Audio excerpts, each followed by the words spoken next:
Estamos fazendo a exposição da Bíblia e esse é o módulo de número 16, a chamada de Abraão.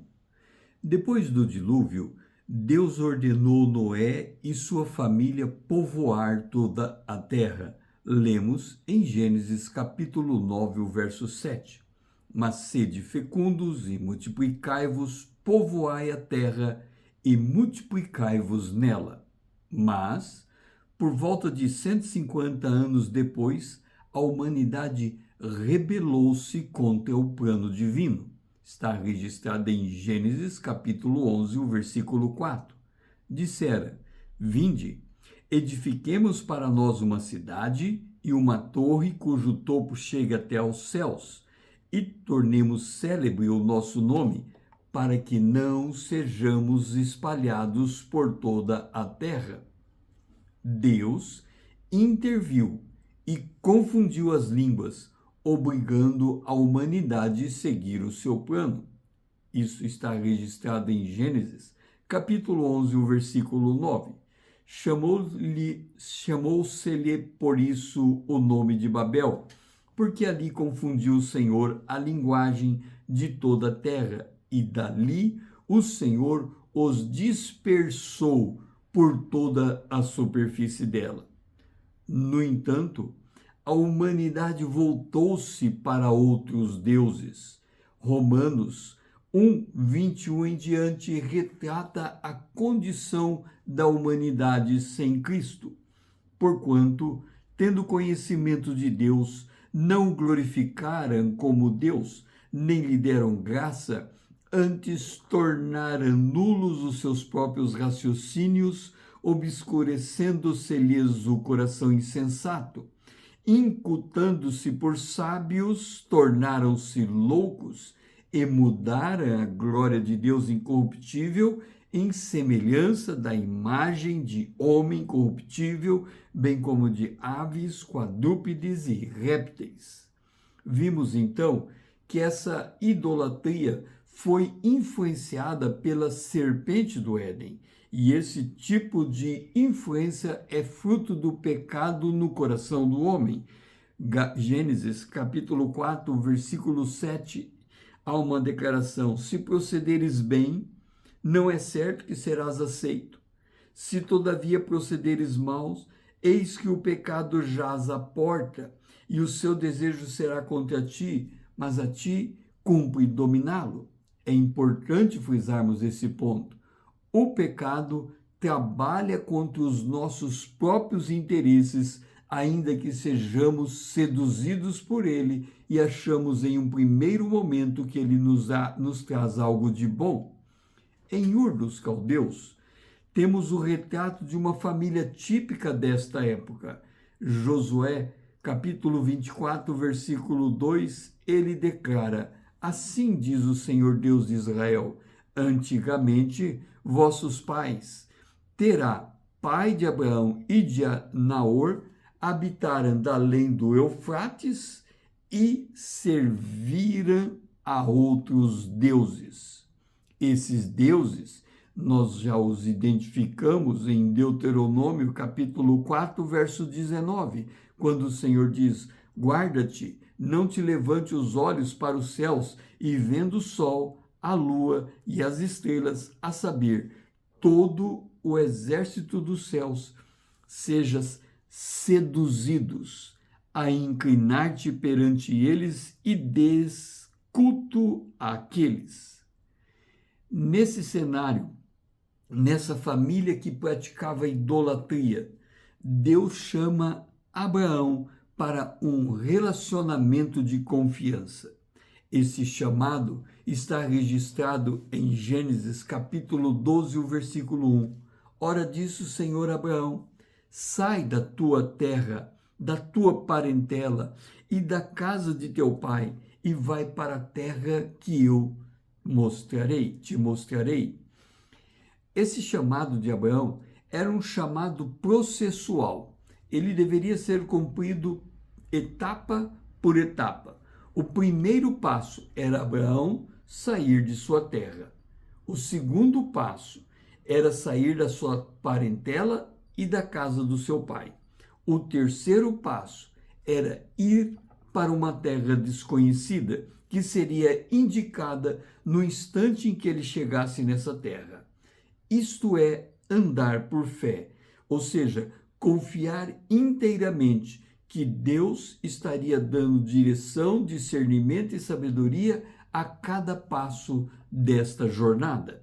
Em Gênesis, capítulo 11, verso 31, nós vemos que Terá tomou Abraão, seu filho, e a Ló, filho de Arão, filho de seu filho, e a Sarai, sua nora, mulher de seu filho Abraão, e saiu com eles de Ur dos Caldeus para ir à terra de Canaã. Porém, foram até Harã, onde ficaram.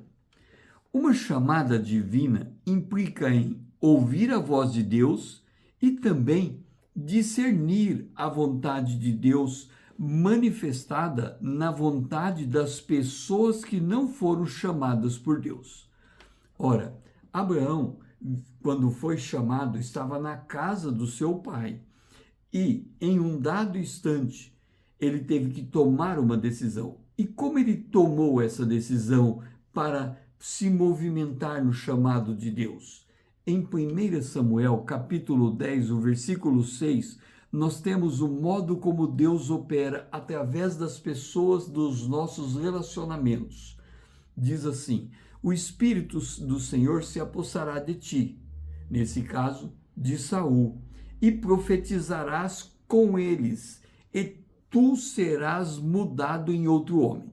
Então o Espírito de Deus desceu sobre Saul, ele passou por um processo de transformação. E aí é dito: quando esses sinais te sucederem, faze o que a ocasião te pedir, porque Deus é contigo. Nós temos que entender que o Deus do céu é o Senhor de todas as circunstâncias, e ele faz tudo confluir para que a sua vontade seja estabelecida em última instância. Por isso, Abraão recebeu o chamado de Deus para ir a uma terra desconhecida, estando ele em Ur dos Caldeus, na casa dos seus pais. O pai de Abraão decidiu sair de Ur dos Caldeus para Canaã, sem saber ser esta a terra designada por Deus. Ocorre que Terá, que foi em direção a Canaã, notando que ele não sabia que aquela era a terra que seria indicada por Deus, ele nem sabia do chamado de Abraão, ele parou antes em Harã e ali estabeleceu residência. Contudo, ao Terá chamar Abraão para se deslocar até Harã, se cumpriu o primeiro passo da promessa: sai da sua terra. E ele saiu de Ur dos Caldeus e começou a caminhar em direção à promessa de Deus. Nós podemos ver aqui que Deus usou o pai de Abraão para colocar Abraão em movimento. E esse primeiro passo faz muito sentido naquela época que tinha uma cultura patriarcal. Ou seja, quando Abraão recebe o chamado de Deus e ele ouve a voz do seu pai, ao mesmo tempo ele obedeceu a voz de Deus e ele obedeceu a voz do seu pai.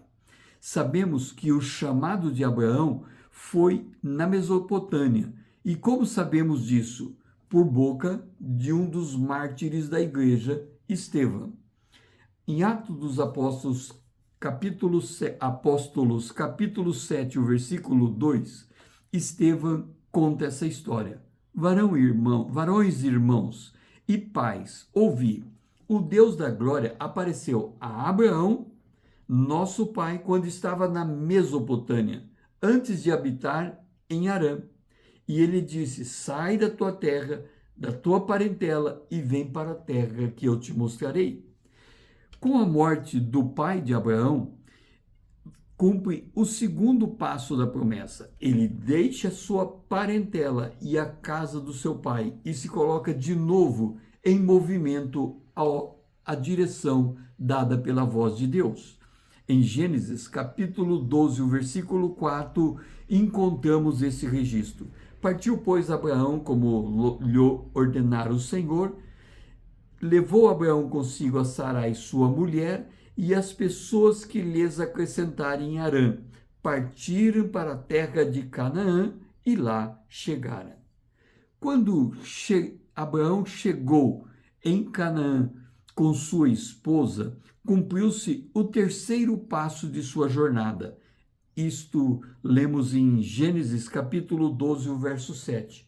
Apareceu o Senhor a Abrão, ele disse: darei à tua descendência esta terra. Ali edificou Abraão um altar ao Senhor que lhe aparecera. E depois, quando ele se deslocou novamente, é dito: ali edificou um altar ao Senhor e invocou o nome do Senhor. Nós vemos aqui que Abraão creu na palavra de Deus, na voz que ele ouviu do Senhor, e se colocou em movimento em direção às ordenanças divinas. Abraão, quando chegou na terra prometida, ele edificou um altar ao Senhor. Lembra que quando terminou o dilúvio, também Noé edificou um altar no Senhor na nova terra depois do dilúvio. E Abraão aqui está fazendo a mesma coisa. E depois Abraão invocou o nome do Senhor, como quando Sete e depois nasceu-lhe Enos, começaram a invocar o nome do Senhor, demonstrando que Abraão estava na mesma trajetória de fé e ele agora estava tomando um passo novo naquilo que o Senhor estava fazendo com ele. O Senhor chamou Abraão, ele obedeceu, se colocou em movimento, edificou um altar ao Senhor e passou a invocar o nome do Senhor. Se esse vídeo lhe fez sentido, curta, comente as suas impressões, como esta palavra fez sentido no seu coração. Compartilhe esse vídeo para que outros também conheçam o chamado de Abraão. Siga-me para que possamos crescer na graça e no conhecimento do nosso Deus. Salve esse vídeo para que você possa revê-lo e anotar os versículos bíblicos que foram mencionados. O meu lema é: conhecendo a palavra para sermos transformados pelo poder de Deus na imagem de Cristo. Eu sou o pastor César Azevedo. Grato por me seguir, grato por me ouvir e até a próxima.